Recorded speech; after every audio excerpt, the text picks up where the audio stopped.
Yang kami hormati Ketua Harian Asosiasi Dosen Indonesia, Pimpinan Wilayah Muhammadiyah Jawa Timur, Badan Pembina Harian Universitas Muhammadiyah Surabaya, Rektor beserta Wakil Rektor Universitas Muhammadiyah Surabaya, seluruh sivitas akademika Universitas Muhammadiyah Surabaya, dan hadirin undangan yang berbahagia.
Alhamdulillah kita hari ini merasa berbahagia sekali.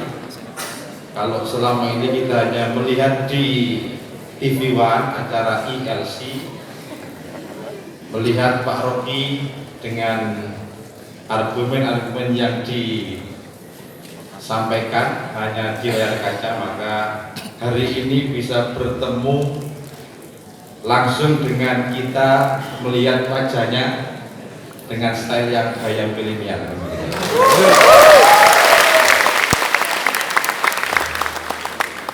Saya tadi mau pakai celana yang setrika rapi, tapi saya lihat foto-foto dan stylenya Pak Rocky, maka saya harus menyesuaikan menggunakan celana yang tidak pakai setrika juga tidak apa-apa.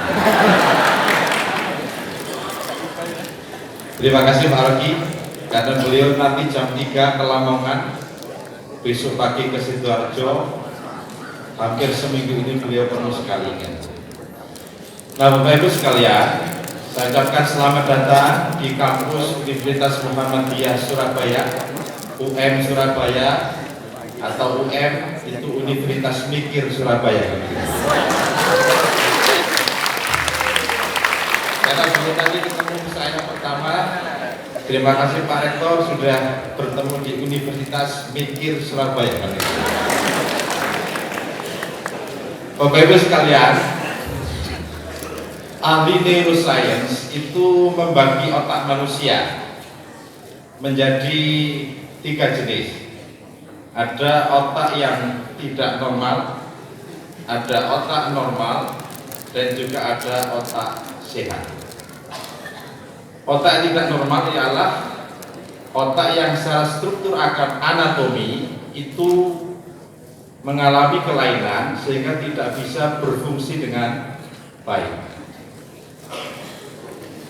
Otak normal itu adalah otak yang secara struktur anatomi sempurna.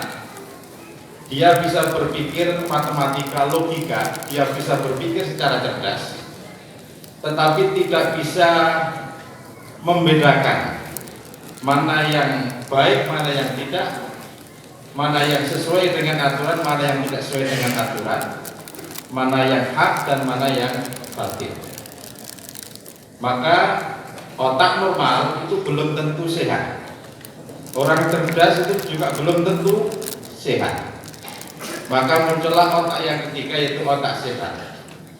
Otak sehat adalah otak yang normal, tetapi dia berfungsi secara baik, terutama otak depannya itu bisa menilai semua aktivitas apakah itu sesuai dengan norma, sesuai dengan aturan-aturan yang ada di mungkin kitab suci, bisa membedakan mana yang hak, mana yang batil, bisa membedakan ini baik dan tidak, maka itulah otak sehat.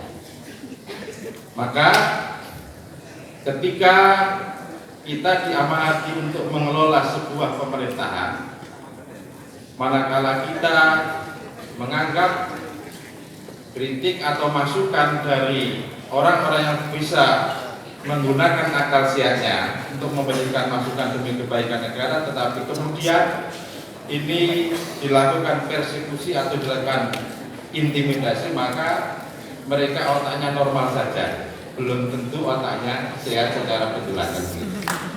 Nah, maka otak sehat inilah yang akan nanti bisa menghasilkan akal sehat. Nah, akal sehat itu nanti yang akan bisa memberikan nalar kritis, karena dia bisa memberikan masukan. Oh ini lo baik, oh ini lo tidak baik. Termasuk kepada sebuah pemerintahan yang mungkin dikelola oleh orang-orang yang masih dalam taraf otak tengahan atau otak normal. Mari kita bersyukur kepada Allah Subhanahu wa taala, kita berada di tempat yang sangat mulia dan bersyukur karena kita punya satu tujuan yang sama, yaitu kita ingin membangun sumber daya manusia yang mampu berkontribusi bagi bangsa dan negara serta tegaknya Islam di muka bumi kita. Amin ya rabbal alamin. Yang sama-sama kau hormati pimpinan wilayah Muhammadiyah Jawa Timur saya akan menyebut wabil khusus calon DPD kita, Pak Najib Hamid. Silakan berdiri.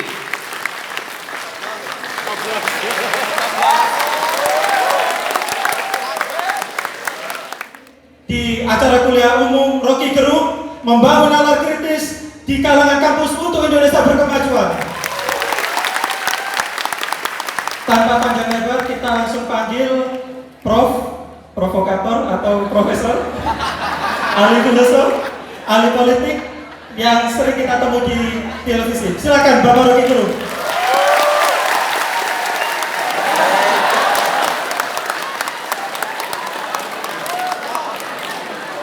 Energik sekali Pak.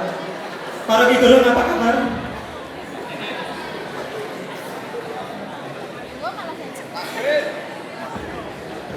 Bagaimana kabar Pak? Surabaya panas? Kabarnya enak. Pak Rocky Gerung pengen mengetes keberanian anak-anak Surabaya, anak-anak Surabaya. Saya nggak pernah tes orang yang keberaniannya berlebih. Gerakan anti-intelektualisme ini justru menjamur di masyarakat kita, dan bahkan gerakan ini digerakkan oleh orang-orang yang bukan disebut Bung Rocky sebagai kelompok dungu, tetapi mereka adalah kelompok orang-orang yang menggunakan dogma agama, menggunakan nilai-nilai yang dia anggap sebagai suatu keyakinannya secara subjektif ini untuk kemudian menyaksikan gagasan-gagasan kritis seperti yang dibawa oleh Bung Rocky. Dan ini juga katanya menjalar di kampus. Padahal kampus kita anggap sebagai epicentrum keilmuan, kampus tempat mereproduksi nalar kritis, kampus tempat mengawal kebijakan pemerintah. Ini yang kemudian perlu Bung Rocky pertemukan. Bagaimana dalam satu konteks ada gerakan anti-intelektualisme yang menjamur, di sisi lain ada kewajiban kita sebagai sivitas untuk mengawal dinamika demokrasi kita, dinamika kebebasan akademik kita. Waktu dan tempat dipersilakan Bung. Oke, waktu dan tempat saya ambil alih ya. Siap. Mau saya bicara di sini atau di situ? Situ. Oke. Di situ aja. Di situ juga ada. Pak.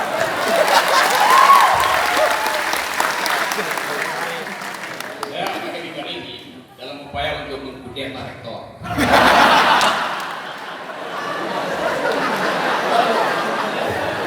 Karena dia tadi membuka acara ini dengan provokasi akademis kontemporer, yaitu neuroscience.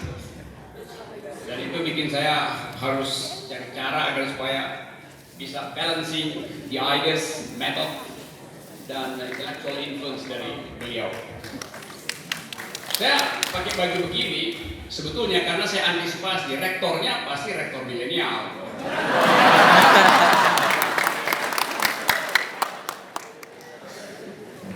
Oke, saya mungkin udah 10 Universitas Muhammadiyah yang saya datangi. Sebetulnya bukan karena keinginan saya justru tertunda. Tapi saya utama itu naik gunung karena saya diseret terus oleh Muhammadiyah.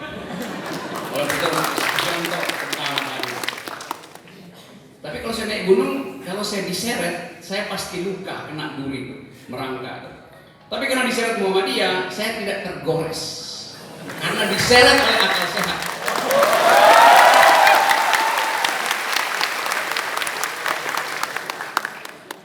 Dan tugas akal sehat justru adalah menyembuhkan goresan akal bulus. Jadi ada soal itu. Oke, teman-teman, karena tadi saya mempersiapkan teks, tapi dia jatuh, saya nggak tahu di mana.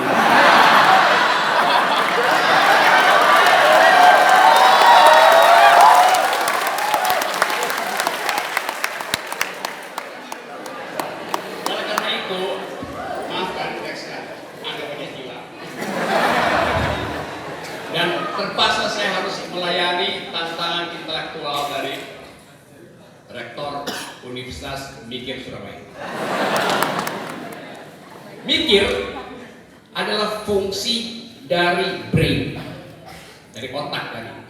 Berpikir adalah fungsi dari otak. Otak sebagai entitas fisiologis Ini tolong dikoreksi ya kalau saya baca ibul ya. Karena ini kalau ILC itu tempat saya ngibul. Kalau Muhammadiyah tempat saya bertobat.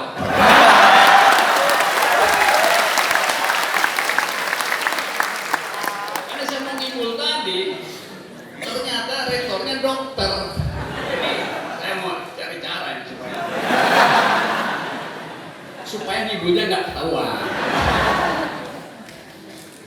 Dulu waktu saya mau menulis skripsi, saya mau nulis bagian yang pada waktu itu tahun 80-an, tengah 80-an lagi dibicarakan di Amerika, namanya neurofilosofi. Salah satu pemukanya namanya Churchland, seorang perempuan ahli dan neuroscience, kemudian dia belajar tentang filosofi. Jadi waktu diucapkan oleh Pak Rektor Suko, dan saya suka Suko, terutama otaknya. Otak Suko itu adalah otak sehat bangsa. Jadi saya suka otak sehat Suko. Waktu saya mulai riset tentang neurofilosofi, saya terbentur pada literatur. Pada waktu itu belum ada e-books, belum ada Google Books, belum ada Kindle Books. Maka tertunda saya riset itu, sehingga saya akhirnya memilih menulis hal yang tidak berhubungan dengan neuroscience, tapi berhubungan dengan ideologi Jerman itu.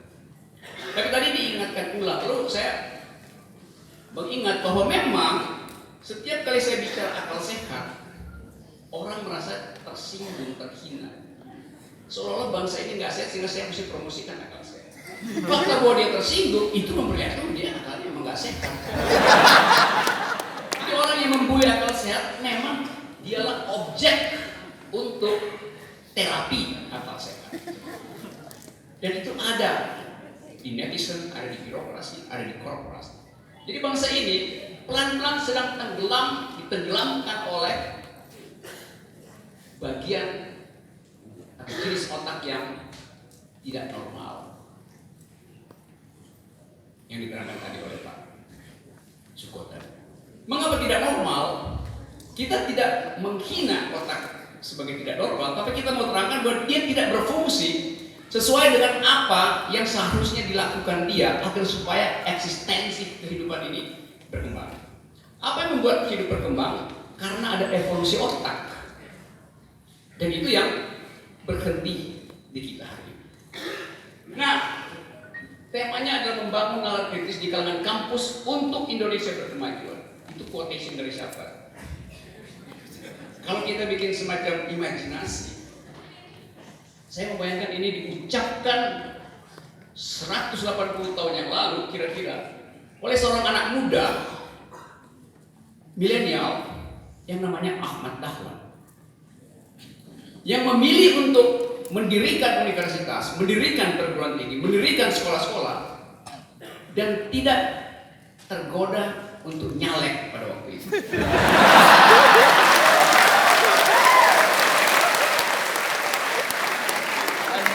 Bayangkan misalnya kalau Bro Ahmad Dahlan, pada waktu itu dia di bawah 40, 30-an, jadi pasti dikatakan dia Bro, dan dia pasti nggak tersinggung. Karena dia memilih untuk merawat akal pikiran dengan mendirikan institusi yang kemudian kita sebut sebagai Muhammadiyah. Tapi sekarang beliau di ketinggian sana menginginkan agar supaya pikiran yang dia tanam pada waktu itu disemaikan ke seluruh Indonesia. Oleh karena itu dia ingin ada penyemainya melalui perubahan kebijakan. Siapa yang bisa melakukan perubahan kebijakan? Ya anggota DPR, karena itu, dan anggota DPD. Jadi sekarang Kiai Ahmad Dahlan menginginkan ada pikiran-pikiran Muhammadiyah yang dituntun oleh universitas tapi diamankan oleh regulasi di DPR. Itu pentingnya saya mendorong aktivis Muhammadiyah untuk masuk ke DPR dan DPD, karena itu juga adalah fatwa pedagogis dari Ahmad Dahlan. Saya mau menafsirkan itu. Dan itu yang terjadi hari ini. Ada 176 universitas Muhammadiyah di seluruh Indonesia. Kalau satu universitas rata-rata berapa? 7.000 mahasiswa. Dalam 5 tahun berarti ada 5 kali 7.000, 35.000 mahasiswa. Dikali 176. Itu kurang lebih kalau saya hitung 20 dapil. 176 universitas. Bayangkan satu hari aja 35.000 kepala yang berpikir, 35.000 mahasiswa berhenti berpikir, berhenti kuliah. Dengan kata lain, kalau Muhammadiyah berhenti berpikir, ada 176 kampus berhenti berpikir, ada 35.000 mahasiswa berhenti berpikir, maka IQ nasional drop 30%. Jadi kecerdasan bangsa ini juga ditentukan oleh aktivitas harian di ruang kelas oleh saudara-saudara, oleh para dosen, oleh para mahasiswa. Logikanya begitu. Jadi Muhammadiyah bukan sekedar merawat akal sehat di dalam glorifikasi, retorik, tapi secara mendasar memang mendirikan infrastruktur akal sehat melalui pendidikan. Lebih dari itu, Muhammadiyah punya ratusan rumah sakit. Kalau Muhammadiyah ngambek untuk harus stetoskop, kalau raba bagian dalam di palpasi, saya masih ingat palpasi di bagian pars inferior, benar ya istilahnya, bagian pars inferior, bagian bawah tubuh. Kalau dokter Muhammadiyah mogok, ada berapa banyak peti jenazah di Republik ini? Jadi otak dan kesehatan tubuh adalah tugas mulia yang diwariskan oleh Kiai Haji Ahmad Dahlan. Dan sialnya, pemerintah yang seharusnya melakukan fungsi itu kurang melakukan itu, bahkan pemerintah berhutang pada Muhammadiyah. Saya dengar dari 500 miliar, BPJS belum bayar berarti. Masa rumah sakit Muhammadiyah. Nah, kita ada dalam suasana itu, yaitu berupaya untuk mengembalikan jenis otak ketiga yang disebut otak yang menghasilkan akal sehat, karena mampu berempati dengan manusia, mampu membaca estetika manusia, mampu membaca dimensi etis manusia. Otak normal berfungsi secara fisiologis, gerak mekanisnya sempurna, normal, tapi dia cuma mampu melakukan komputasi. Dia tidak bisa membaca value. Kecemasan manusia tidak bisa dibaca, penderitaan manusia tidak bisa dibaca, keadilan tak mungkin dibaca oleh otak normal, karena dia bikin komputasi aja. Keadilan adalah tatapan mata antar manusia, kecemasan adalah tatapan mata antar warga negara. Itu fungsi dari akal sehat tadi, otak ketiga, otak sehat tadi. Ini saya jadi penerjemah rektor. Nah, saya mau terangkan itu apa relevansinya yang diucapkan oleh Pak Rektor tadi dengan kehidupan milenial kontemporer per hari ini. Berapa kali saya terangkan, jadi makin relevan. Kira-kira 3-4 bulan yang lalu, saya membaca berita bahwa Parlemen Inggris mengundang seorang robot ke dalam ruang parlemen dan berlangsung tanya jawab antara anggota parlemen dan mas robot tadi. Karena kita tahu setiap 8 jam komputasi neuroscience yang berupaya untuk didampingkan dengan artificial intelligence makin setara dengan kemampuan otak kita. Karena itu masyarakat dunia khawatir bahwa 10 tahun ke depan, dekade ke depan, kita mungkin berkumpul di sini, tapi dalam kedudukan robotics. Karena Peralatan kita hari ini 30% itu dikendalikan oleh teknologi. Kalau Anda nggak bawa handphone, Anda nggak bawa sebagian dari otak Anda. Kalau Anda nggak buka WA, Anda tidak terlibat separuh dari emosi Anda, karena Anda mesti tahu emotikonnya apa. Jadi mulai ada perjumpaan antara aktivitas human dan non-human melalui perkembangan teknologi. Karena itu suatu waktu kita akan hidup di dalam situasi yang disebut sebagai kombinasi antara kemampuan komputasi komputer dan daya afektif manusia. Jadi warga negara nanti akan disebut sebagai symbion, cybernetic, biology, ontologi. Jadi ontologi baru yang bukan gabungan antara cybernetic, ilmu tentang rekayasa informasi, dan biologi, yaitu ilmu tentang manusia. Nah, itu kecemasan dunia. Jangan-jangan anggota DPR nanti separuhnya adalah symbion, robotics, tumbuh cepat. Kalau Anda ke Jepang itu, di Tokyo, beberapa hotel utama melayani Anda, datang ke resepsionis, bukan manusia yang melayani, tapi robot. Selamat datang di hotel ini, siapa nama kamu, silakan tulis. Karena ada mekanisasi. Jadi kecemasan itu membuat manusia sedunia berpikir bahwa mungkin 10 tahun ke depan kita harus berbagi ruang dengan robot. Itu kecemasan eksistensial namanya. Karena menyangkut daya bertahan kita sebagai manusia.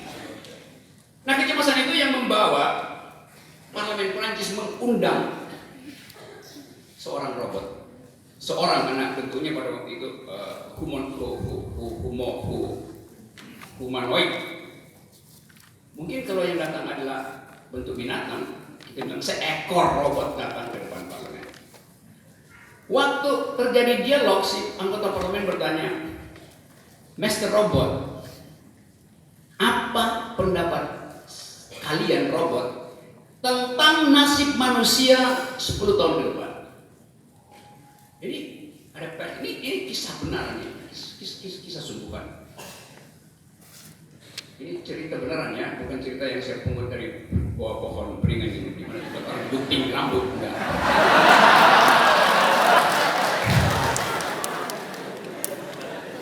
Robotnya bilang begini, saya akan menjawab Tuan Parlemen. Tentu dia, saya akan menjawab Tuan Parlemen. Karena robot itu dimasukkan seluruh variabel sehingga dia sekarang benar-benar bisa bedakan suara dan grammar.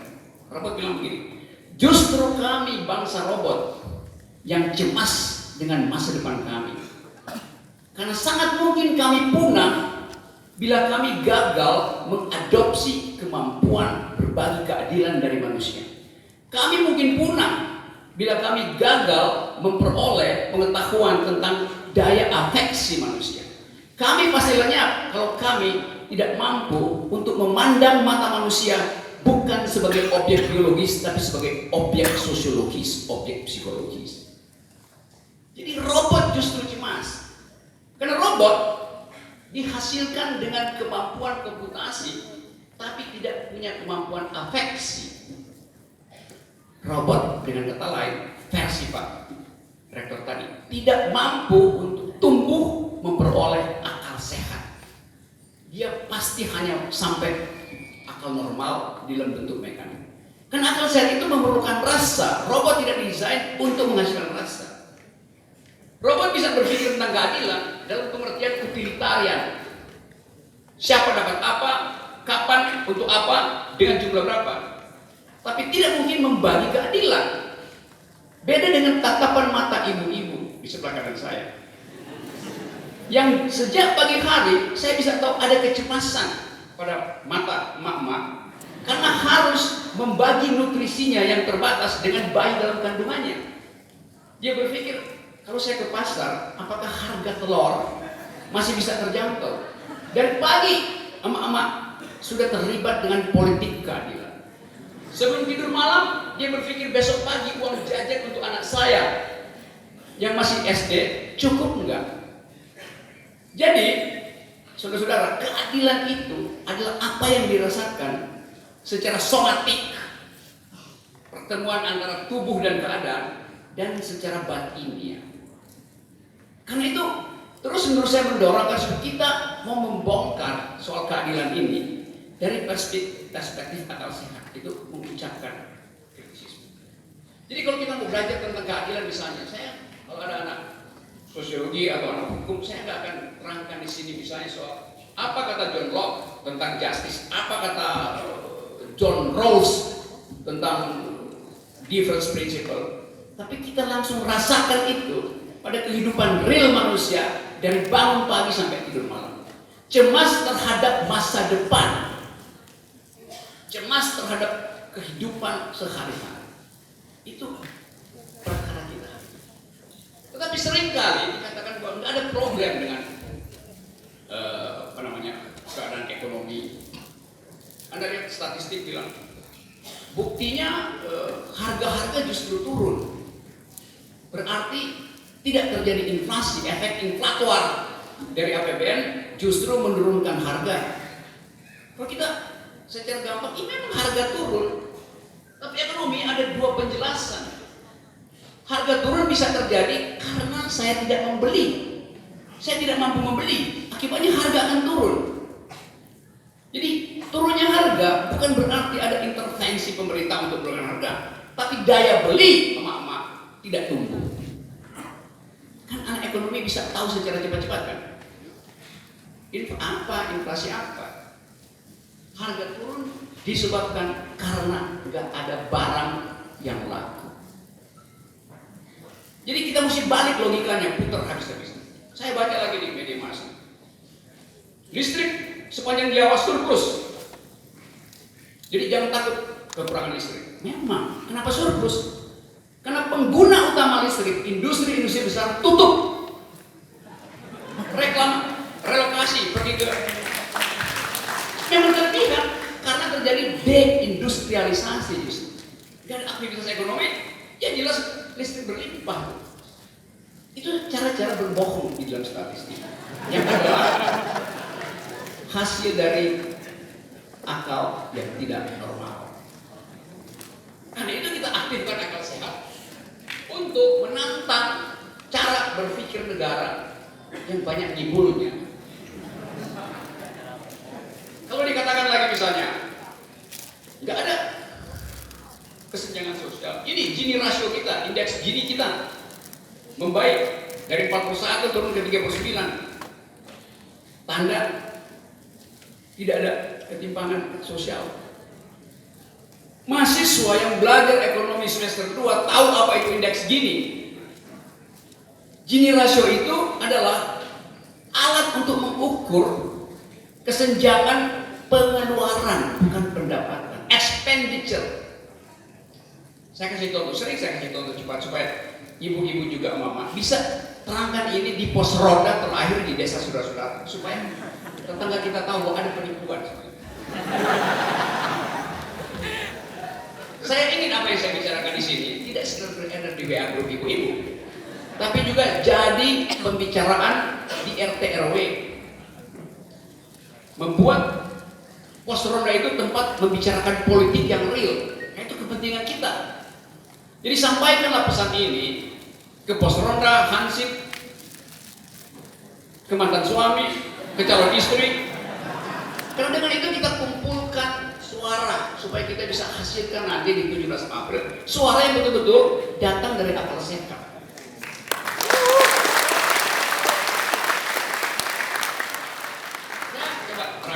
Termasuk mahasiswa kalau pulang dari Surabaya ke desa, kan kalian banyak yang kos di sini kan, supaya menghemat balik ke desa itu seminggu lumayan. Terangkan pada kades bahwa sertifikat yang dibagi-bagi oleh presiden adalah hak. Itu bukan sesuatu yang luar biasa, biasa sekali. Yang dulu sebetulnya diam aja juga datang sertifikat itu. Tapi lurah nunggu nanti presiden yang bagikan. Itu penipuan akal sehat. Itu hak saya.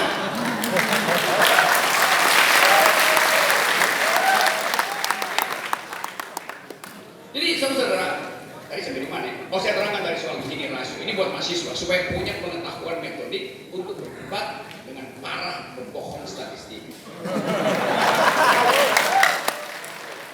Kalau saya misalnya,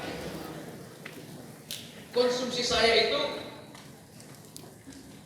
ya terbatas sekali. Saya keluarin uang mungkin 10.000 rupiah per hari, karena saya cuma perlu makan telur rebus, karena saya nggak mau gemuk, karena hobi saya naik gunung bukan politik. Politik hobi sampingan aja. Tapi karena diseret-seret sama Profesor Suyanto, saya jadi terseret terus ke dalam politik. Kalau saya hanya butuh dua telur ya, satu gak cukup, perlu 2 telur.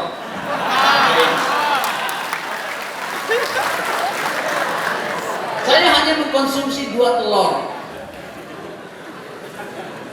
cukup ya 5.000 dapat 2 telur. Buah, jeruk atau pisang, cukup konsumsi saya. Pengeluaran saya per hari adalah 10.000 rupiah. Saudara mahasiswa, saya tahu ada yang pengeluarannya juga 10.000 rupiah per hari. Karena pagi-pagi dia makan soto, tapi kuahnya aja, nasinya banyak. Cukup ya, kenyang. Masih ada 5.000, dia nggak mungkin beli makanan lagi dengan 5.000 itu pagi dan malam. Dia cuma makan sehari. 5.000-nya dia beli promah supaya perutnya nggak keroncongan sampai malam karena masih musim pijit. Tugas analisis jenazah, bedah anatomi. Maka pengeluaran dia adalah 10.000. Saya dan dia sama pengeluarannya. Ada seseorang yang menguasai 500.000 hektar lahan sawit di Indonesia yang mensponsori sebuah partai baru, cengengesan. Dia juga pengeluarannya sama dengan saya dan mahasiswa tadi, 10.000. Karena dokter suruh dia cuma minum madu aja 2 ml, 2 kecil, karena dia banyak penyakit. Jadi pengeluaran saya, mahasiswa, dan si konglot besar itu sama-sama 10.000 rupiah. Petugas statistik datang, tanya, Pak Rocky pengeluaran berapa? 10.000. Dia catat. Saya nggak bohong kan, 10.000 kan. Tanya pada mahasiswa, Anda berapa? 10.000. Dicatat. Karena tugas pencatat statistik tidak boleh menanyakan apa-apa selain data mentahnya itu. Raw datanya itu dicatat. Dia temuin si konglot tadi, berapa pengeluarannya bos? 10.000. Ada yang bohong nggak? Nggak ada, sama-sama pengeluaran 10.000. Maka ditampilkan saja, tidak ada kesenjangan antara Rocky Gerung, mahasiswa UMS, namanya siapa ya biasanya yang suka sakit masing?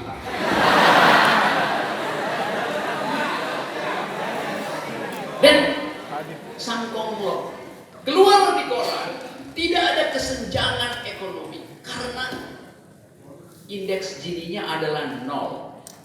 Tidak ada. Yang dicatat adalah expenditure, bukan pemasukan, bukan kekayaan, dan bukan pemalsuan kekayaan. Artinya di dalam statistik itu ada kecurangan. Karena kalau dihitung berdasarkan pendapatan, dompet saya jelas lebih tebal dari dompet mahasiswa itu. Tapi dompet saya digabung dengan dompet mahasiswa, digabung dengan dompet semua ada di sini, itu 0,0 sekian mikron dibanding dengan dompet si konglot tadi. Di situ ada ketimpangan.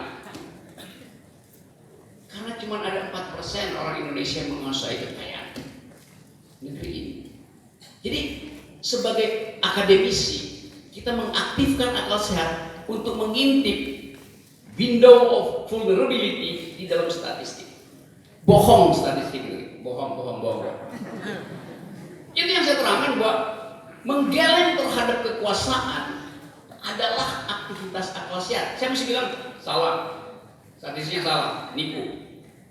Dan saya mesti kasih argumen, Pak, itu statistik yang menipu. Saya nggak bisa mengganggu-ganggu, bener Pak. Jadi demi kesehatan intelektual kita mesti menggeleng pada kekuasaan. Persis menggeleng adalah metode universitas. Kita menggeleng terhadap kuliah dari dosen supaya terjadi dialog.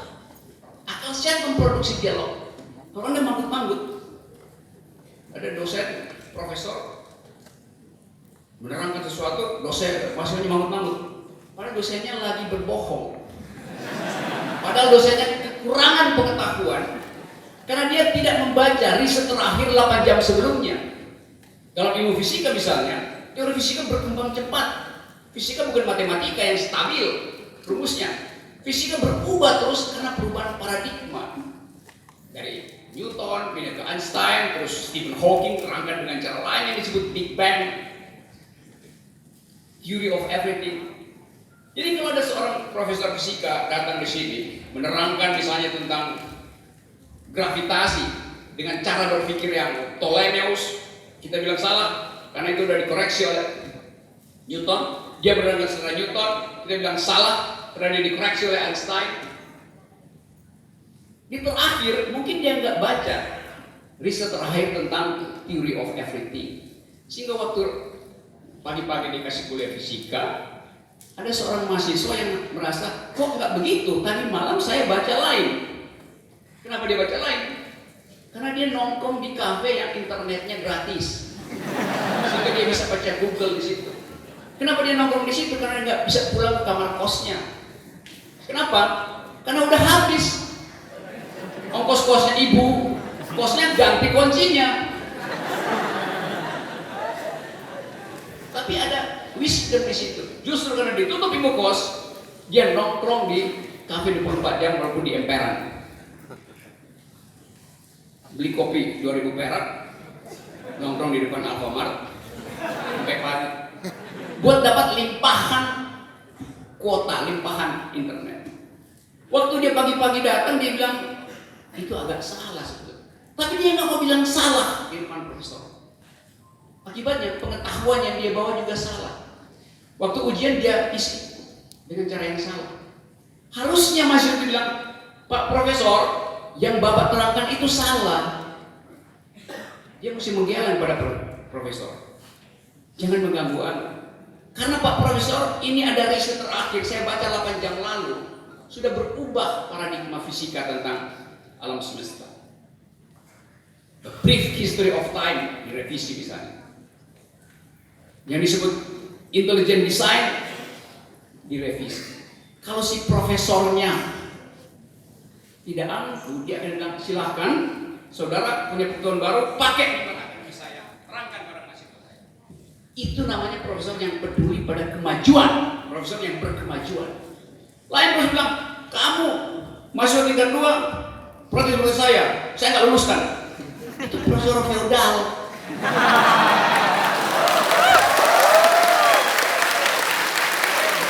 Yang tidak berkemajuan. Jadi itu fungsinya bahwa kita menggeleng pada klaim kebenaran. Universitas hanya tumbuh kalau kita bikin neantisasi. Dalam bahasa filsafat neantisasi. Dalam bahasa logika negasi atau menidak, mengatakan tidak sampai akhirnya tidak sanggup lagi saya bilang tidak, maka saya bilang ya, itu benar. Itu namanya dialektika, pedagogi dimaksudkan untuk menghasilkan critical dialectics. Even angel us, malaikat saja itu bertanya kepada Allah, yaitu dengan turunnya ayat yang dimana Allah mengatakan ini zalilun fil ardi khalifah, akan saya angkat ya seorang khalifah di bumi. Langsung malaikat, padahal malaikat itu tidak punya nafsu, dia hanya beribadah kepada Allah tunduk. Itu pun bertanya, apakah Allah akan menciptakan makhluk yang nantinya itu akan berbunuh-bunuhan satu sama lain? Artinya seorang malaikat yang tidak punya nafsu itu aja tanya, berarti ini kritis. Jadi agama itu harus kritis. Ya? Ini dari seorang profesor matematika Amerika bule yang Islam saat itu, Evan Angel Ash. Dari sini tumbuhlah kemudian berpikir secara kritis. Yang saya tanyakan, kritis kita semua ya, kepada pemerintah ataupun dan sebagainya, apakah kita hanya cukup sampai kepada titik kritis itu saja? Bagaimana cara kita untuk bisa membuka solusi-solusi kita secara langsung terhadap kritik-kritik kita itu? Dan yang kedua, di mana letak kolbu kita, hati kita untuk bisa memberikan solusi yang benar-benar solutif terhadap kritik-kritik kita yang telah kita bangun itu, Pak. Mungkin itu saja pertanyaan dari saya. Terima kasih. Wassalamualaikum warahmatullahi wabarakatuh. Bahwa even angels ask, bahkan malaikat bertanya. Mungkin dalam penggambaran intuisi kita, bagaimana caranya malaikat kok bisa bertanya? Bertanya pada Tuhan artinya menginterupsi. Interupsi Gusti. Apakah juga akibat dari pemberian akal itu akan membuat keguncangan dalam teologi? Jadi dari awal kita tahu, kalau saya kasih interpretasi, Tuhan mengerti bahwa kita akan bertanya, karena itu dia dahului. Itu yang menimbulkan ilmu namanya hermeneutics, tafsir, ijtihad. Jadi saya menganggap bahwa built-in di dalam penciptaan adalah daya kritis. Bahkan di dalam ilmu hukum dibuatkan satu forum yang namanya Devil's Advocate. Bahasa Latinnya Advocatus Diaboli, pengacara iblis. Yang Tuhan ciptakan untuk menguji pengacara yang baik. Jangan supaya pengacara yang baik itu disogok oleh kekuasaan. Devil's Advocate artinya orang yang bertanya terus-menerus supaya terjadi pembersihan argumentasi. Kalau dalam ruang sidang biasanya para pengacara hebat di Amerika, dia bagi dua. Ini ada kasus, kita bagi dua ya. Anda yang pro, Anda yang anti. Ya Pak. Yang anti namanya Devil's Advocate. Sengaja dibuat untuk menguji supaya jangan sampai yang pro ini terlalu fanatik sehingga tidak objektif lihat. Maka harus ada Devil's Advocate. Kita ingin lihat itu juga di mimbar debat presiden. Who's gonna be the Devil's Advocate? Kalau dua-dua saling memuji, publik tidak punya perspektif. Jadi itu fungsinya debat. Tuhan bahkan, kalau saya dengar uraian Bapak tadi, memang dari awal sudah merancang forum debat buat manusia, apalagi buat presiden. Jadi itu bukan forum KPU, itu dibuat di langit berdebat supaya ada pengetahuan muncul. Jadi dialektika, kalau orang belajar metode, itu namanya dialektika. Itu yang namanya critical pedagogy di perguruan tinggi.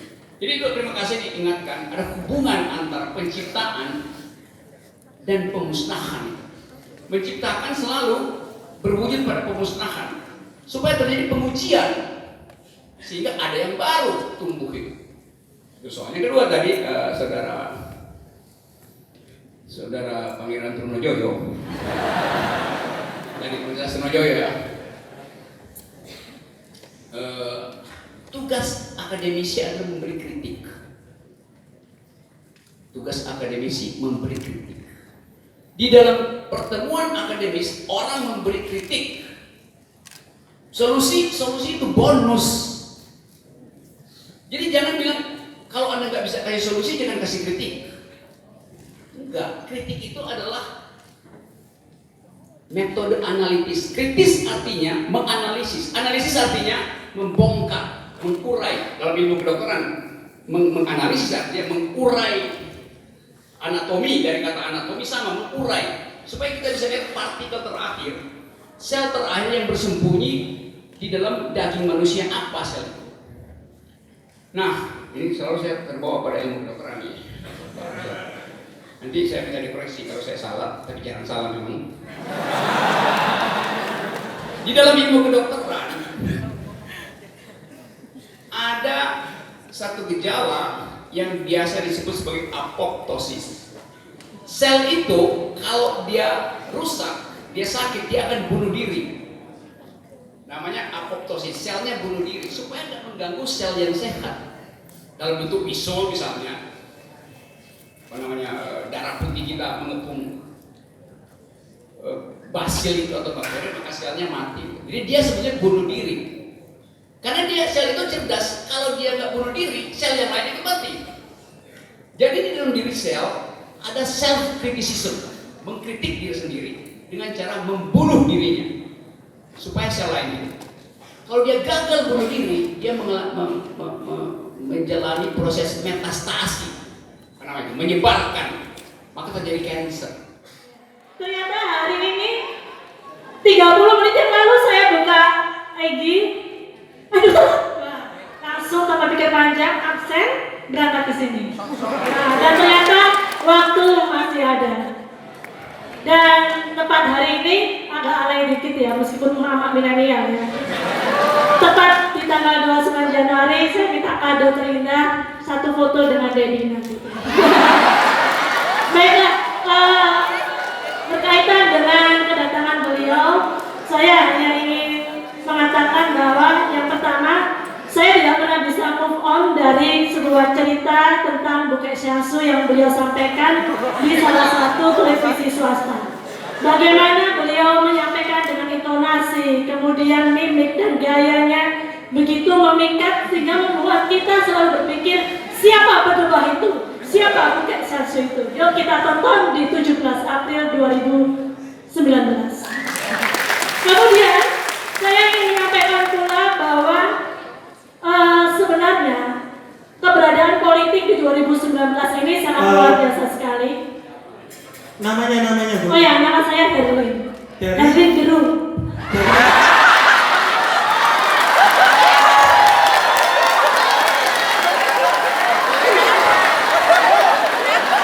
Kata beliau itu kan perempuan itu agak fakta fiksi gimana gitu ya. Jadi saya ingin jadi fakta buat dia.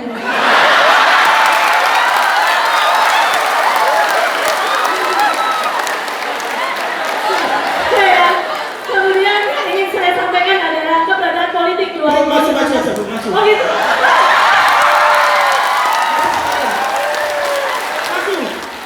Ini sekali seumur hidup. Oh gitu. Sekali seumur hidup. Sekali seumur hidup. Hanya langsung di depan RT. Kalau dia balik.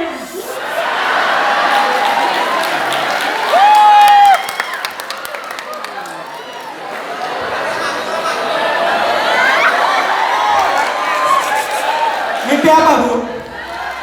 Mimpi apa? Yang pasti serius ini 3 minggu ya, 3 hari yang lalu saya bermimpi beliau ini. Saya tak tempat saya. Ya foto dulu.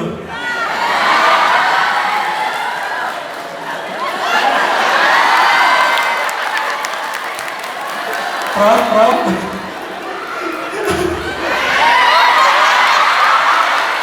Makasih ya. Sudah. Nanti berdua. Oke. Terima kasih. Kasih mic-nya ke panitia, Bu. Saya tanya dulu. Oh, tanya. Ya. Oh ya, saya dari Surabaya, Arek Surabaya. Biasa bonek ya, nekat ya. Ya, jadi saya ingin menyampaikan bahwa di 2019 ini konstelasi politik sangat luar biasa. Kalau dulu saya itu antipati atau tidak mau tahu atau mungkin hanya sekedar tahu saja. Tetapi kita harus bersyukur bahwa dengan adanya IG, adanya media sosial itu sangat membantu kami tentang keberadaan dari capres kita. Ini kan kita berbicara mengenai capres dan sebagainya. Kemudian kita tidak bisa dilepaskan juga dengan fenomena beliau, Dedi Gerung ya, saya bilang Dedi Rocky Gerung ya, bahwasanya satu orang ini bisa membuat Indonesia berdecak kagum. Ya. Jadi yang kedua yang ingin saya sampaikan adalah nanti jelek-jelek. Kemudian yang kedua bahwa dengan adanya beliau itu membuat emak-emak seperti saya akan memotivasi anak-anak, ayo kita membaca, ayo kita berpikir bahwa kalau kamu berpikir dan membaca ini loh outputnya. Nah, ya. Kemudian kenapa? Karena kebanyakan tidak bisa kita pungkiri bahwa masyarakat kita itu notabene hanya poros tetapi mereka kurang sumbernya, tidak valid dan sebagainya, disebut dengan pusat hoak dan sebagainya ya oleh beliau. Nah, kemudian yang ingin saya sampaikan di sini adalah Pak Gerung, kalau menurut panjenengan atau ya Dedi Gerung ya, Dedi ya, spesial ya, khusus saya. Jadi gini, yang ingin saya tanyakan kalau saya berbicara tentang pesimis a priori ya, dengan kondisi yang ada saat ini ya, tentang adanya entah itu cara dia benar atau tidak di dalam menghalalkan kemenangan, seandainya ini dalam kapasitas Anda sebagai pakar politik, nanti kalau kita berbicara menyebut beliau adalah profesor, nanti ada yang komplain ya, karena beliau bukan profesor dan tidak minta dipanggil sebagai profesor ya. Nah, apakah kalau seandainya kandidat salah satu itu tetap bertahan dan memenangkan, ini saya tidak berbicara sebagai provokator dan sebagainya, apakah bisa jadi puasan masyarakat itu akan memicu 10-15 tahun yang lalu itu akan terulang kembali menurut kacamata Anda, Dedi Gerung ya. Kemudian kemudian yang terakhir ya, yang terakhir ya, 2 menit terakhir adalah harapan saya memang yang menang adalah mereka yang qualified, karena kita akan bangga ketika ada foto di Pampang dikatakan itu kamu kalau mau belajar dan kamu mau sukses, lihat dia pendidikannya bagus, akhlaknya bagus, ibadahnya bagus, dia orang terkaya nomor sekian di dunia, di Indonesia dan sebagainya. Maka ini akan katakan kalau kamu mau hebat, tirulah gayanya dia. Banyak sekali fenomena di kedokteran yang secara akal sehat dia tidak bisa sembuh, tapi karena kekuatan spiritual dengan berdoa dia bisa sembuh. Kemudian yang Allah sampaikan di Asy-Syu'ara ayat 80, wa idza maritu fa huwa yashfin, dan ketika sakit maka akulah yang menyembuhkan, seperti itu. Nah, saya ingin menanyakan bagaimana Pak Rocky Gerung menghubungkan antara akal sehat, doa, dan spiritualisme. Apakah dengan untuk memenangkan Pilpres kali ini kita membutuhkan spiritualisme juga, tidak hanya akal sehat, seperti itu. Terima kasih. Politik itu akhirnya dikuasai oleh suara perempuan, oleh mama. Bukan karena mereka cerewet, tapi karena kepekaan awal manusia datang dari rahim perempuan.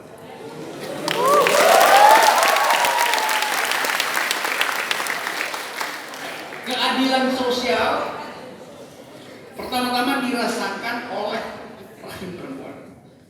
Rahim perempuan itu punya kemampuan divisibility, membagi dirinya. Separuh nutrisinya dia mesti kasih pada bayinya, separuh buat dia. Jadi dari awal keadilan artinya memberi apa yang menjadi hak. Si bayi menuntut separuh. Bayangkan kalau perempuan rahimnya tidak mengerti tentang divisibility, kemampuan berbagi, maka bayinya pasti kekurangan gizi dengan akibat otaknya menciut mungkin 20%, sehingga tidak mungkin compete dengan otak yang lain. Nah, di situ logikanya mengapa hak perempuan terhadap kesehatan itu adalah prima facie sifatnya dibandingkan dengan infrastruktur. Yes.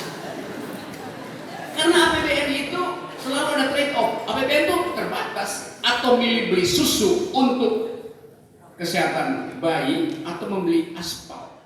Yang pertama, saya sangat mengasosiasi dengan kedatangan Pak Rocky Gerung ini. Memang saya tunggu-tunggu pemikiran kritisnya. Tapi saya mau juga pertama ingin menanyakan. Yang kedua juga komentar Bapak atas pernyataan saya tadi. Yang pertama yang terkait dengan kepunahan. Bahkan salah satu konsultan presiden kita mengatakan Indonesia akan punah. Kalau saya mengatakan kalau tidak hati-hati dunia akan punah. Salah satu indikasinya adalah orang Jepang sudah mau kawin tidak dengan manusia wanita, tapi dengan boneka wanita. Oleh karena itu kalau menurut pemikiran akal saya saya, kalau begitu apakah boneka ini bisa melahirkan? Jangan-jangan tidak bisa melahirkan. Nah, itu akan menang. Lalu kalau kita kembalikan menurut ulama yang saya akui, Profesor Dr. Hamka mengatakan di mana-mana itu bahaya.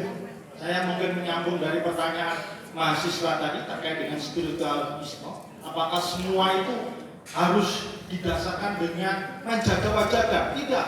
Adalah wala wala quwata illa billah. Sebagai contoh, revolusi Islam Iran itu adalah revolusi yang nomor 2 setelah revolusi Prancis. Itu karena ada orang tua yang dia dekat dengan Allah. Barangkali itu menurut pendapat saya. Oleh karena itu, menurut Buya Hamka itu mengatakan bahwa di mana-mana bahaya. Hanya satu saja yang tidak bahaya. Kalau kita adalah mendapat perlindungan dan pertolongan Allah. Oleh karena itu, pas buat saya mesti saya dengung-dengungkan bersama Allah kita bisa. Saya juga jelas mak-mak. Saya juga ASN. Saya yakin di tengah-tengah sini tuh banyak guru. Disitulah sebetulnya salah satu misi itu bisa kita lakukan jikalau kita bergerak bersama. Itu yang saya merasa optimis. Tapi yang kedua, saya mau bilang 1 tahun yang lalu saya ke Jombang karena mengawali tol baru bersama keluarga. 1 jam tepat dari Waru ke luar Jombang. Nilai angka bayarnya itu 80.000 pas balik lagi berarti segitu. Luar daripada itu, sebelum saya masuk ataupun setiap kali saya arah ke Pasuruan, kemudian arah Surabaya, Mojokerto dan seterusnya, jalan masih banyak berubah, banyak sekali berubah. Saya berpikir ini pakai level apa ya? Tol itu level yang paling eksklusif, banyak segitu. Terus yang soge sopo, yang kaya siapa? Saya merasa begitu. Saya diskusikan di rumah dengan suami saya. Wah, kita nggak perlu tol lagi kalau mau ke Mojokerto atau ke Jombang. Berapa puluh ribu kita bisa beli kacang sebanyak-banyaknya dan orang lain bisa menerima uang dari kita. Itu pikiran saya sebagai hitungan mak-mak. Kemudian saya tidak segan-segan menyampaikan ini ke murid-murid saya, karena saya posisi saya di SMK. Saya baru mutasi 1,5 tahun. Salah satu kecemasan adalah punah secara ekologis. Karena dalam riset, jenis kerusakan yang dibuat oleh manusia sudah setara dengan jenis kerusakan yang dibuat oleh alam. Jadi kerusakan manusia juga harus disebut sebagai bencana alam. Jangan manusia aja yang protes ini bencana alam, dia juga bikin bencana. Sampah adalah pembicaraan global. Pemanasan pembicaraan global. Jadi kita mesti lihat perspektifnya. Kalau dibilang sampah rumah tangga adalah apa yang dikeluarkan dari dapur rumah tangga.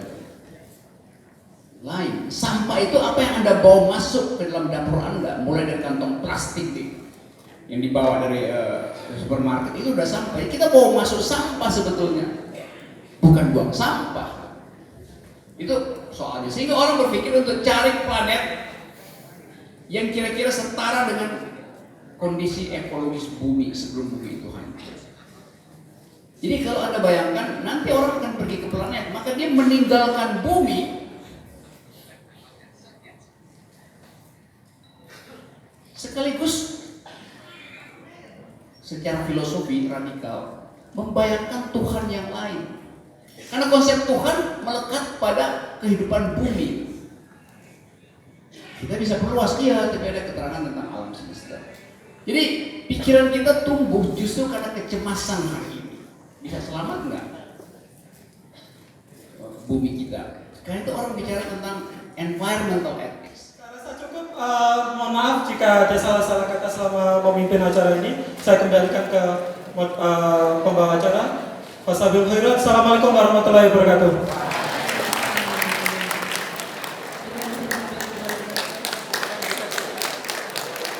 Kemudian untuk ungkapan terima kasih dari kami Universitas Muhammadiyah Surabaya kepada Bapak dan Ibu yang telah berkenan untuk mengisi acara kuliah umum pada siang hari ini. Dengan demikian berakhir sudah acara kuliah umum dengan tema membangun nalar kritis di kalangan kampus untuk Indonesia berkemajuan. Marilah kita tutup dengan bacaan hamdalah. Alhamdulillahirrahmanirrahim. Kami atas nama panitia mengucapkan terima kasih atas partisipasi hadirin sekalian dan mohon maaf atas segala kesalahan dan kekurangan dalam penyelenggaraan acara hari ini. Foto bersama dulu. Baik.